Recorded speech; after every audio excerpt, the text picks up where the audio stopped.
The US just paused its bombing campaign in Iran for one very specific reason, as the problem isn't with planes or ships, it's actually with missiles. Plus, 2 supertankers were just hit by US Hellfires in the Strait of Hormuz. A new congressional bill that wouldn't just revive the A-10 has hit the floor, it would actually help create what comes next. I'm Thomas Mott, this is MachSquawk.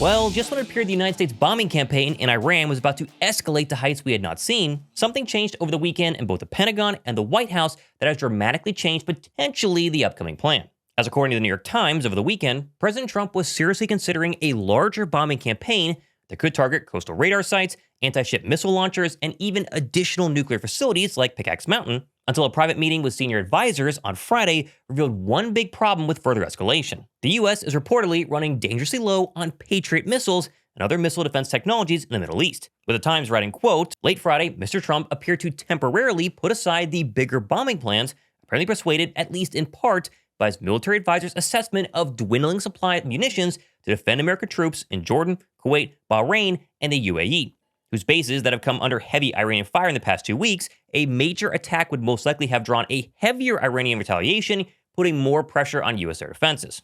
And as it reportedly stands right now, the United States has expended over 1,200 Patriot missiles, and when you look at the stockpile, as apparently the reports are saying, they're getting dangerously low, as each individual Patriot missile runs about $4 million apiece, meaning nearly $5 billion worth of Patriots have been expelled so far throughout the campaign, roughly 61% of all known Patriot interceptors in the region. And while America can produce roughly, for example, 96 THAAD interceptors per year, 600 PAC-3 interceptors per year, and 90 Tomahawks per year, Iran right now can grossly outpace those numbers with their much cheaper Shahed drones and other various ballistic missiles. And so essentially, this brand new report is saying the United States is weighing its options right now, right? Does it continue to further escalate at the risk of not being able to protect its bases and troops in the region because of the so far low stockpile of Patriot missiles? And while this might sound like a shocker to maybe you and me, average citizens, the Pentagon has known this issue long before the war even began. With the Times also adding, quote, General Dan Kane, the chairman of the Joint Chiefs of Staff, had cautioned privately that resuming major combat operations against Iran was doable, but that it would dangerously deplete interceptors available for the military central command, which is responsible for operations in the Middle East, the official said. A spokesman for General Kane declined to comment on the advice the general gives the president, end quote. And so you have these alleged dwindling stockpiles, plus the recent revelation that the 3 U.S. soldiers killed in Jordan were by a ballistic missile that made its way through air defenses, and the growing problem again becomes even more real. But it is also important to point out that this report also states the United States is not dangerously close to running out of all missile defense systems. It's all missile defense systems and ammunition for CENTCOM in the Middle East. And now there's a growing new fear that's less about Iran and more about what happens if another conflict were to break out elsewhere around the world and the need for Patriots were to essentially double. Because, as we know, there's a conflict going on right now in Ukraine, and we sent Patriot missile systems over there, and so you got to make sure you have stockpiles and ammunition for Ukraine as well. But then you also look elsewhere, other adversaries, potentially China, Taiwan. Those are the kind of thought processes that are going on right now inside the Pentagon. But it's also important to point out that these Times articles were all sourced via anonymity, which is not a massive surprise. Most articles like this are, but we must take it with a massive grain of salt and make sure we look at it with a skeptical mind. For example, some have pointed out that even if the United States was running low on missile interceptors, as reported, why would Iran, as it stands right now, be interested in a ceasefire at all? With the U.S. ambassador to the United Nations just yesterday refuting the Times article outright, saying, quote, I want to be crystal clear. The U.S. military, and I verified this in every which way, has everything that it needs to conduct this campaign as effectively as it needs to be. And so we have a classic he said, she said situation where one article says this, another says that, the U.S. government says this, another article says that, and so who do you actually believe? However, there's another article that has surfaced which basically said it might not be Patriot missiles at all, it might be the lack of Iranian targets. With Axios yesterday writing, quote, the top U.S. military commander in the Middle East, Adam Brad Cooper, recommended stopping the bombing campaign around the Strait of Hormuz because it has reached the limits of its effectiveness, according to 2 sources with knowledge of its position. Which again may or may not be true, but the most recently declassified bomb footage from CENTCOM, we showed this on my recent video, I don't know about you, it showed a lot of pretty insignificant targets, simple boats, simple trucks, nothing crazy being blown up. Not exactly prime Iranian targets, ballistic missile facilities, missile launchers, drone facilities, Pickaxe Mountain, some of the bigger targets that we talk about wasn't being shown. Obviously, these are the unclassified footage that was actually put out there, but again, it kind of makes you wonder. All in all, at the very least, it's a very interesting lesson, if true, for modern warfare. We talk about aircraft and boats all the time, and yet that hasn't been the problem at all. The problem is missile defense, again allegedly, in an ever-evolving ballistic and drone threat environment that is not going to change anytime soon. Now, moving on, and just because so far things have been paused in the ceasefire for the past couple of days, the U.S. has not struck any targets inside of Iran, does not mean the United States military has been sitting idle on their thumbs. They've been staying busy, especially with boats trying to transit the Strait of Hormuz. As according to CENTCOM itself, the U.S. has now redirected 12 commercial vessels that were attempting to either enter or leave Iranian ports, in direct violation of the blockade, and 2 of the 12 were both disabled and boarded, as the U.S. military fired a Hellfire missile in the engine room of one of the ships known as the MT Lavine, and stopped it in its tracks after repeated radio warnings. As essentially the Lavine was told multiple times to stop, let us board you, let us review your cargo, it refused, and so Hellfire right into the engine room, disabled it, and then it was boarded by U.S. military, with CENTCOM releasing some video of U.S. forces, again, boarding the Lavine and taking it under control, showcasing just how quick and effective, at least at some point, the U.S. blockade continues to be. And that was just one of the alleged 2 incidents, although CENTCOM has not named the other boat that went ahead and I guess got boarded, got hellfired. They've kept that very much under wraps. We don't know much. We know the Lavine, we know there was one more, but that's basically it. As for example, the MT Charminar was also boarded by U.S. forces. However, the crew complied with instructions, and after proving they had no prohibited cargo, was allowed to carry on, no hellfire to the actual engine room, and everyone was fine. All of which showcases the ever-changing threat environment and overall effectiveness of the U.S. blockade in the Strait of Hormuz. It's pretty crazy over there, and they're staying very busy. I mean, for example, early on in the conflict, enforcement mostly consisted of radio warnings and rerouting. But now, CENTCOM has proven they're not only willing to board your ship, they will use precision kinetic strikes if you refuse to listen. Now, moving on to our next story, and that is away from Iran and back to the United States, because the A-10, as it's always been the past couple of weeks, and really the past couple of months, is back in the news, and Congress, they're not just trying to save it, they're trying to revive the entire program.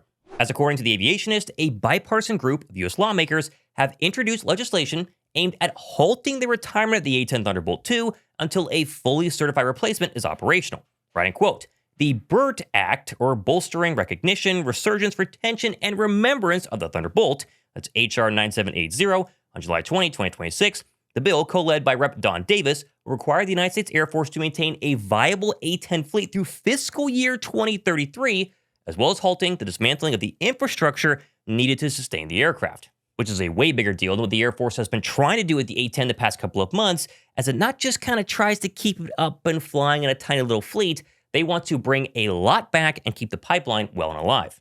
As it was announced, again, a few months back, that the Air Force would only retain 2 active A-10 squadrons through 2030, all while the A-10 Depot out of Hill Air Force Base in Utah and the A-10 B course at Davis-Monthan in Arizona were officially shut down, with the last graduating class of A-10 B course graduates wrapping up earlier this year. But again, this brand new bill would not just bring back a handful of A-10s, they want to completely restart the training pipeline, the depot pipeline, and have over 100 active aircraft back flying in the air.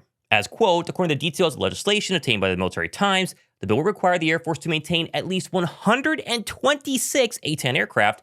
This number is an increase compared to the congressionally mandated minimum of 103. The bill also details that within 90 days of enactment, Secretary of the Air Force would have to submit a plan detailing how the service intends to restore depot maintenance, pilots training, sustainment activities, and flight testing. Additionally, the bill would significantly tighten the conditions under which additional A-10 requirements could occur. And that is all wild. Again, a total 180 from the Air Force has been trying to do, not just this year, but for the past decade. But the real kicker is not just with the A-10, but what the bill says about its future replacement. As the bill states that a replacement aircraft would have to fully assume the A-10 mission before any further divestment could proceed.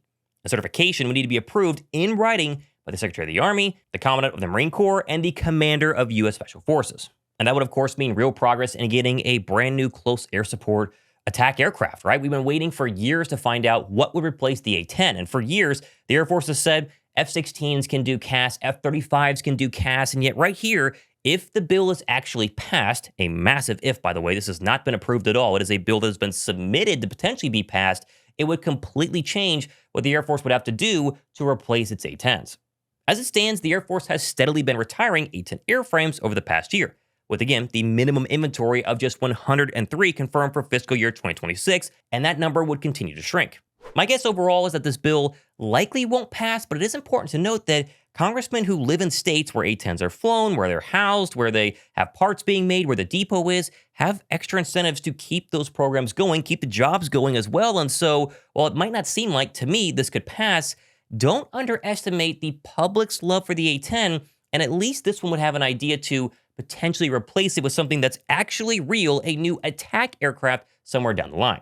Now, last but not least, there's a pretty wild story quickly here coming out of the United Kingdom over the weekend, as a 14-year-old boy was linked to an apparent bomb threat on a Qatari airliner, which caused RAF Typhoons, armed and ready to go, to be scrambled to the skies. As the aviationist wrote, quote, "The police force confirmed on July 25, 2026, an investigation into a bomb threat made against Qatari Airways Boeing 777 en route to Manchester is being assisted by a 14-year-old boy. Typhoon FGR-4s, call sign Rigid 11, Rigid 12, were launched from RAF Coningsby shortly before 1800 UTC and directed south towards the A7BAJ, a Boeing 777 flying between Doha and Manchester. The jets escorted the airliners towards its destination, where it landed safely and was greeted by a significant police presence. And UK authorities would later confirm it was all just a hoax. It was called in via the phone, and while they haven't charged the 14-year-old, he's cooperating, they're investigating, and I guess we'll find out more. We did get, however, patrons on the ground capturing footage, this is pretty wild, of the Boeing 777 being escorted by the loaded-up Typhoons all the way back to the destinations. As QRA aircraft are armed as a rule, that sort of use of force against a fully loaded civilian airliner would only be authorized in extreme scenarios. A bomb threat, an actual one, could be one of those examples. As a Typhoon's standard armament for this mission is a combined mixture of the Meteor radar-guided missiles and infrared advanced short-range air-to-air missiles as well. Thankfully, however, this was obviously a hoax. No one was harmed. They landed safely. People got to their destination. There was a lot of police presence there, but again, not a big deal in the end. We'll see if the 14-year-old boy was the reason, the guy who called on the phone. We don't know, but a wild story, and why a lot of people were saying, hey, there's a 777 above me, and there are Typhoons following it. That's not normal, and I guess they were right.